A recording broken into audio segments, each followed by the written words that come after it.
Welcome back to part 2 of our Florida adventure. Right now we're still here in Palm Beach and we're going out for a nice morning walk. The temperature's around 80 degrees. It's a beautiful blue sky day, and already we saw this big, well, kind of big black snake, and so we've seen some nature already, and we're hoping to see some more, along with maybe some tropical birds. But and then in a couple days we're going to start heading across the state over to the Gulf side, where there'll be even more things to see. So please continue to join us on this wonderful adventure, and let's go have some more fun.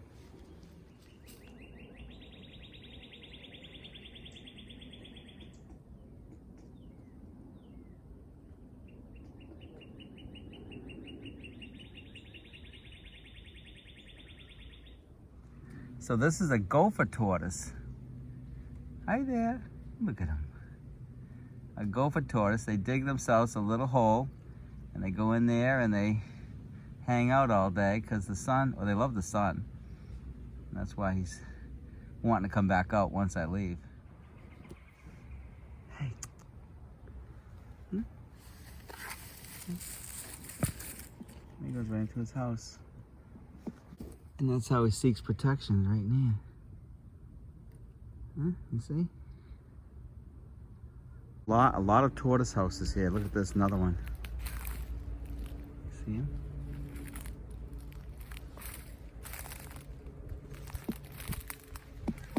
There he goes. So these are turkey buzzards soaring around waiting for something to die. And Anna forgot to bring the water, so we could be their next meal. Hopefully not. Very popular out here in the woods, slash pines. And you can tell by this bark, it looks like it's shaggy. It's all peeling off, as you can see. See? Shaggy bark. That's called the slash pine here in southern Florida. There's Monkey Girl, monkey of the jungle. And here is a good example of the Spanish moss draped off this southern oak. Well, that was a nice walk here at Frenchman's Natural Preserve. And it was pretty quick. It took us about an hour and a half. It's a 2-mile loop. And we saw a lot of things. We saw the gopher turtle, we saw the snake, we saw some birds and lots of flowers. And they had a pond over here with lots of fish in it. And so it was a lot of fun. Nice way to start your day. And so, yeah, just one more thing you can do here in Palm Beach. Right now, we're just getting to this place called the Drive Shack. It's right here at Palm Beach International Airport. And we're gonna meet some friends. And we're going to play golf inside a building.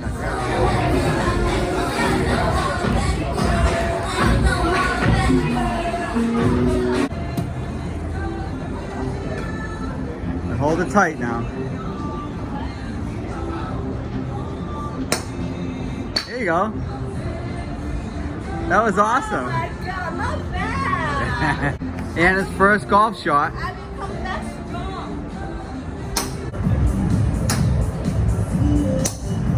Holy mackerel. Unbelievable, Anna.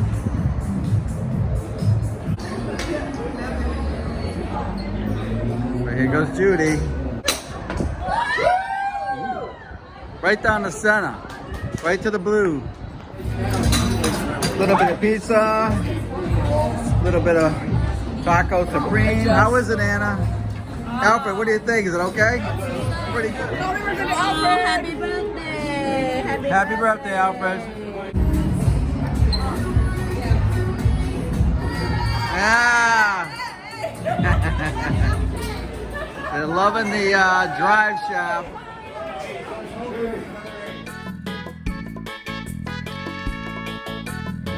This is the tri-rail that runs from Miami up to West Palm Beach every hour.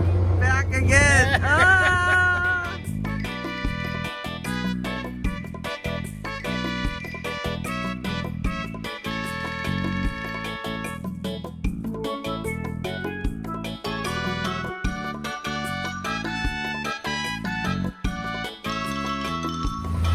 So right now we're heading up to Trapper Nelson's here on the Loxahatchee, and we're just starting to get into where the jungle kind of shrinks the river, so it gets more interesting. My crew.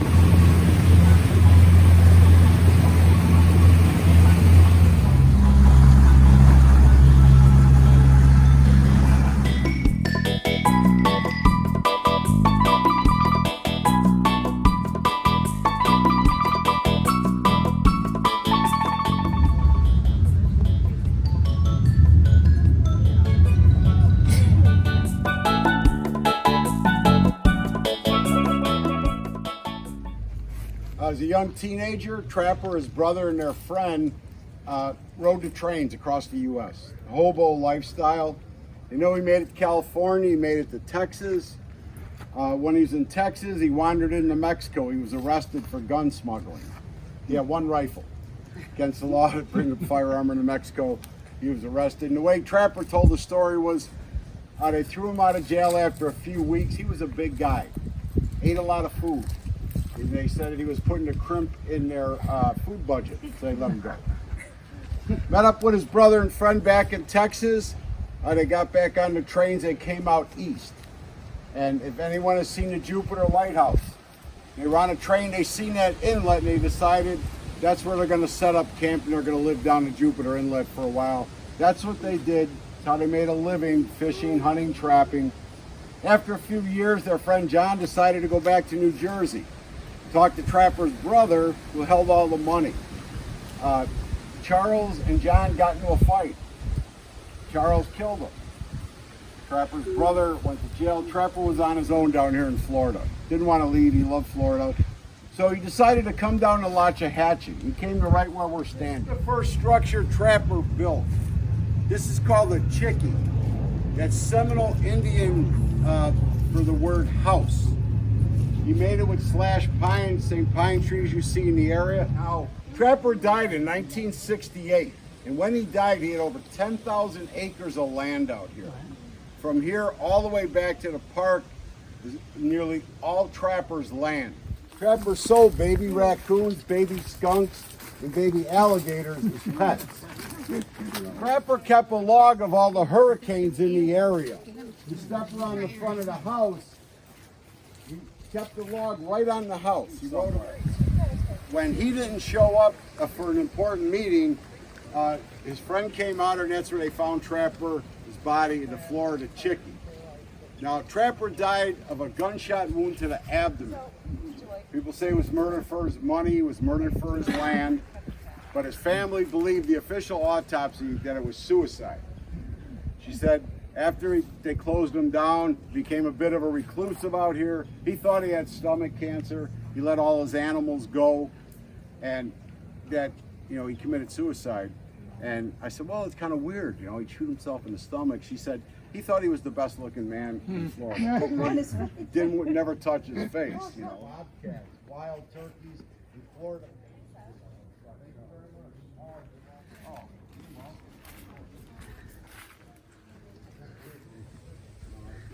Pretty cool. So that was Trapper Nelson's little encampment.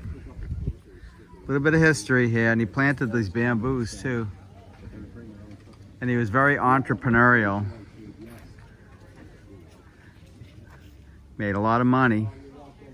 Owned a lot of Florida. Well, that was pretty interesting. Old Trapper Nelson became known as a wild man in the Loxahatchee. And here in Jonathan Dixon State Park, you can come out here and you can, there's a concession where you can get on a boat and they'll take you out there for $25. You can rent a kayak or canoe, or if you have your own boat, you can come out and check it out. There's rangers out at the encampment, and they'll tell you the whole story of Trapper Nelson, which is very interesting because he met the likes of Gary Cooper, Burt Reynolds, and had all these people come out from the big hotels to see his rattlesnakes, his alligators, and so it's very interesting. And this is an example of what the swampland looked like where Trapper Nelson lived. And most people wouldn't want to walk out there, let alone live out there. So it was quite a thing quite an accomplishment for this guy to do what he did in this kind of environment. So what would Florida be without oranges? We're gonna go check out this place called Tiramash here in Juno Beach, Florida. And I think this is the time when the honey bells come out. This is March 2nd. And honey bells are one of the best oranges you can buy. Look at that, huh? Look at that. You got oranges, you got grapefruits, more grapefruits, more grapefruits. What do we got over here? You got oranges. These might be the honey bells right here. And it's got some peaches. Yeah. And over here, we go inside. You can normally try and sample all these different things. The honey bells, this time of year, this is when you buy them, right? Well, actually, the honey bells are a January orange. January is peak season. These Okay. are late bloom ones. We just got this batch in here in January. Okay. All right, let's try it. These are the sumos here. They're kind of ugly, but they sure do taste good.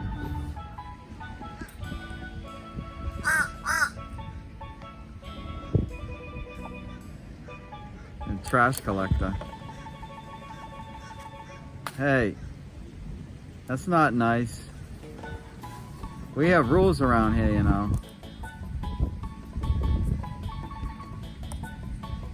What are you doing? I'm gonna report you. He doesn't care.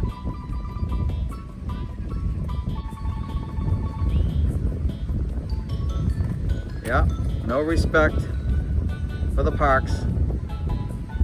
They wonder why the place gets messed up. Yeah, look at the mess. Look at the mess you made. Oh, and now more friends are coming. This is a travesty here at Du Bois Park.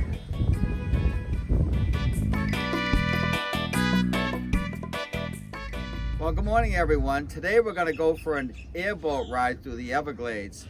And right now we're in Parkland, Florida. And we're just waiting to see if anyone's going to show up because we paid them the money. But there's plenty of water here, so we're just going to wait. And so come join us on another adventure.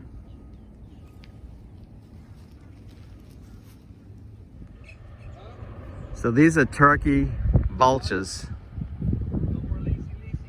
Look at them. They got turkey heads. They fly around looking for anything that's deceased. And then they make a meal out of it because they're scavengers.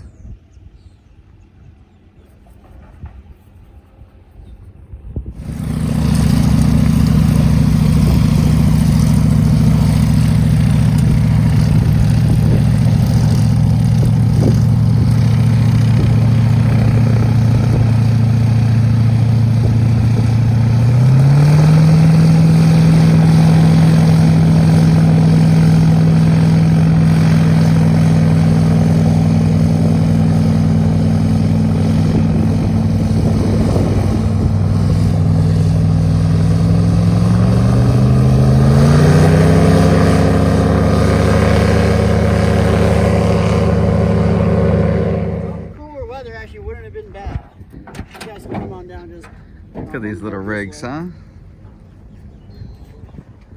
We got a little rain happening right now. You ready to go for a ride? I can't wait.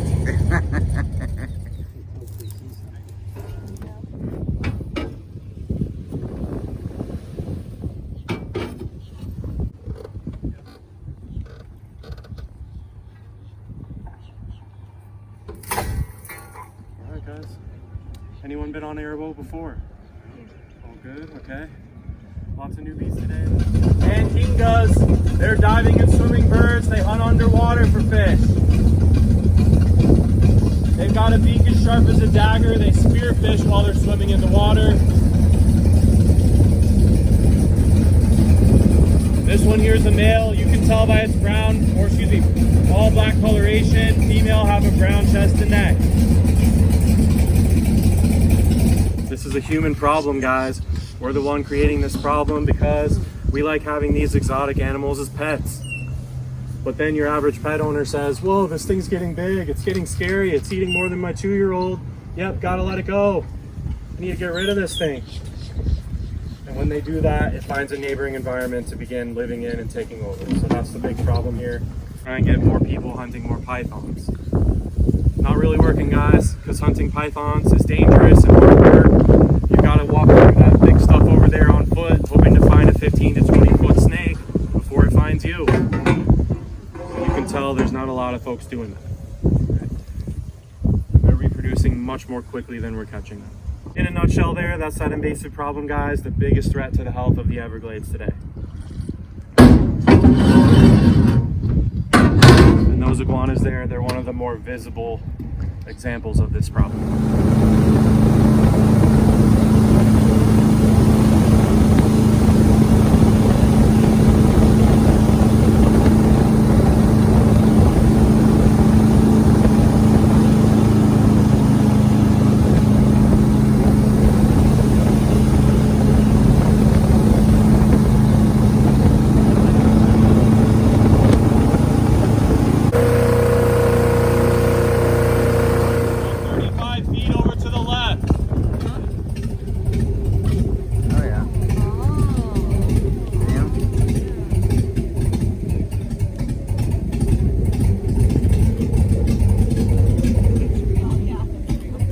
A big gator.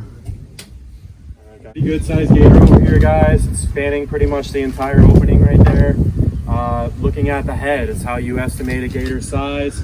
From the nostrils to the eyes, every inch in between is about a foot on their body. Right, so this guy, a minimum of 9.5 to 10 feet, and that is a larger sized gator. And you mentioned, who's the king out here? Is the gator the king or the python the king? Like who's eating who? Gator is king for sure. That's because it's the native. So those Burmese pythons, they can grow 15 to 20 feet. When they get that big, they're capable of eating 5 to 6 foot gators. Birds out here standing up to 5 feet and having a wingspan of 5 to 6.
The Loxahatchee airboat rides here in Parkland, Florida, and it was $80 per hour, and you can rent your own boat for $350 and go out for 3 hours, but I think that's a bit much because it's the same scenery the whole time, but you do see wildlife, and we really enjoyed ourselves. So come on and check this out, and it's a lot of fun.